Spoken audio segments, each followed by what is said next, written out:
Bienvenue dans 18 âmes, comme chaque semaine on se retrouve en cuisine pour une nouvelle recette. Aujourd'hui il fait... Putain la garce. Pour info il y avait Blanc comme ça derrière la caméra. Un enfer. Bienvenue dans 18 âmes, comme chaque semaine on se retrouve en cuisine pour une nouvelle recette. Aujourd'hui il fait super chaud, là il fait déjà à peu près 35 degrés. Donc on va forcément partir sur quelque chose de froid. On va évidemment travailler notre recette, mais on restera sur quelque chose de très léger pour ce midi, de la chaleur.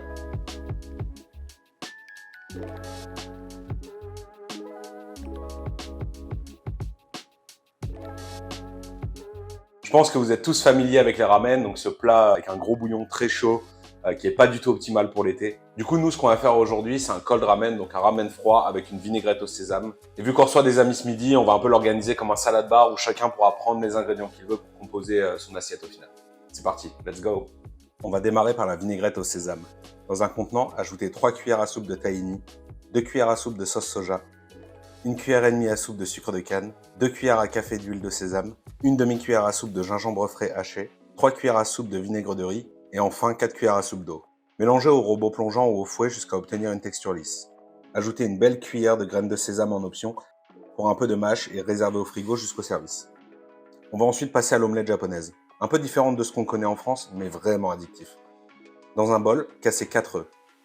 Ajoutez une cuillère à soupe de mirin, une cuillère à soupe de sauce soja, une cuillère à soupe de sucre, une pincée de sel et mélangez le tout. Ajoutez un peu d'huile végétale dans votre poêle et faites chauffer à feu moyen.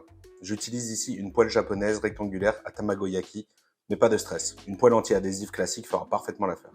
Une fois la poêle chaude, ajoutez un peu de votre mélange à omelette. Quand l'œuf commence à cuire, repliez l'omelette sur elle-même et poussez-la au fond de la poêle. A l'aide d'un sopalin, appliquez un peu d'huile et ajoutez votre mélange à omelette. Reproduisez jusqu'à avoir tout utilisé. Votre tamagoyaki est donc terminé. Retirez-le de la poêle et attendez qu'il refroidisse avant de le couper en fines tranches avec un couteau bien aiguisé. On peut donc passer à l'étape suivante, le taillage en julienne d'un concombre, de 2 carottes et d'une dizaine de surimi, très populaire au Japon. Enfin, faites bouillir de l'eau et ajoutez vos edamame pendant 3 minutes afin de les cuire. Sortir du feu et refroidir à l'eau glacée. Dernière étape, cuire vos nouilles instantanées en suivant les consignes de cuisson du paquet. Refroidir à l'eau glacée comme à l'étape précédente. Il ne reste plus qu'à assembler. Une belle poignée de nouilles au centre de l'assiette. Et ensuite, on ajoute les ingrédients comme un camembert au truvel poursuite. Et ouais, je connais mes classiques. Carottes, omelette, concombre, surimi et edamame. Et enfin, la vinaigrette au sésame. Là, il n'y a pas de limite, on est des gourmands. Et voilà, encore une masterclass, hein, évidemment. Donc là, j'ai assemblé une assiette pour vous montrer un peu à quoi ça ressemble, mais évidemment, les invités après se serviront eux-mêmes. Certains voudront peut-être plus de carottes, moins d'edamame, etc. En attendant, moi, je vais goûter.